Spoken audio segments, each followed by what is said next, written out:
बाळासाहेबांचा ठाणे बालेकिल्ला होता. यापुढे ठाणे कुणाचं असेल?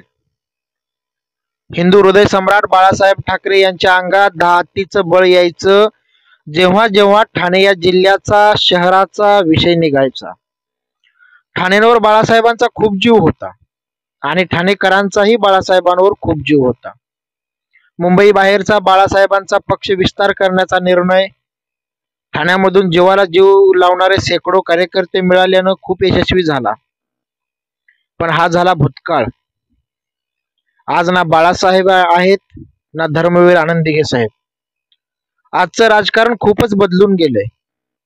ज्या ठाण्यानं बाळासाहेबांना आत्मविश्वास दिला होता, जो ठाणे जिल्हा बाळासाहेबांचा आश्वासक चेहरा बनला होता, तिथं आता दोन गट पडलेत. होय, दोन शिवसेनेचे दोन गट.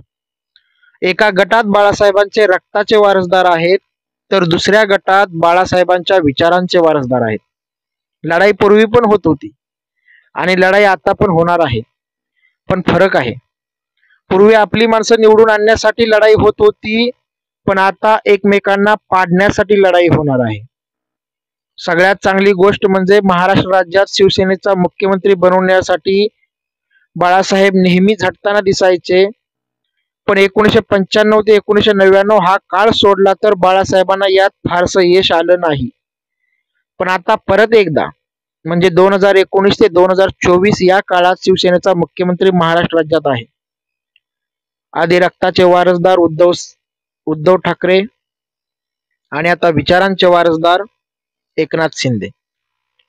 गटागटात विभागलेले ठाण्याचे शिवसैनिक यापुढे शिवसेना वाढवण्यासाठी नव्हे तर शिवसेना टिकवण्यासाठी लढणार आहेत. उद्धव ठाकरेंचे शिलेदार सोडून गेलेल्यांचा बदला घेण्यासाठी लढणार आहेत, तर एकनाथ शिंदेचे शिलेदार आपलं अस्तित्व टिकवण्यासाठी लढणार आहेत. आजची ठाण्याची परिस्थिती अशी की नगरसेवक, आमदार, खासदार फुटलेले आहेत. राजन विचारे आणि केदार दिघे सोडलं तर उद्धव ठाकरेंकडे बाकी विशेष असं काहीच नाही. पण एकनाथ शिंदेकडे आनंद मठापासून ते सर्वसामान्य शिवसैनिकांपर्यंत भरपूर काही आहे. पण एकनाथ शिंदेवरती गद्दारीचा आरोप आहे. 2024 ची निवडणूक निकालाची तारीख जसजशी जवळ येत आहे तसतशी ठाणेकरांच्या हृदयाची धडधड वाढत आहे की कोणती शिवसेना जिंकणार व कोणती शिवसेना हरणार. अटीतटीचा इथं सामना होणार आहे. एका बाजूला बाळासाहेबांचे रक्ताचे वारसदार आहेत आणि दुसऱ्या बाजूला बाळासाहेबांचे विचारांचे वारसदार आहेत. आणि ठाणे जिल्हा मात्र बाळासाहेबांवरती निस्सीम प्रेम करणारा ठाणे जिल्हा आहे. दोघांपैकी कुणीही जिंकलं तरी तसा बाळासाहेबांच्या समर्थकांना आनंदच होणार आहे. परंतु प्रश्न इथं हा आहे की एका बाजूला रक्ताचे वारसदार आणि एका बाजूला विचारांचे वारसदार, आणि दोघांपैकी जिंकणार कोण? व्हिडिओ आवडल्यास लाईक शेअर नक्की करा. आमचे सर्व व्हिडिओ नक्की बघा.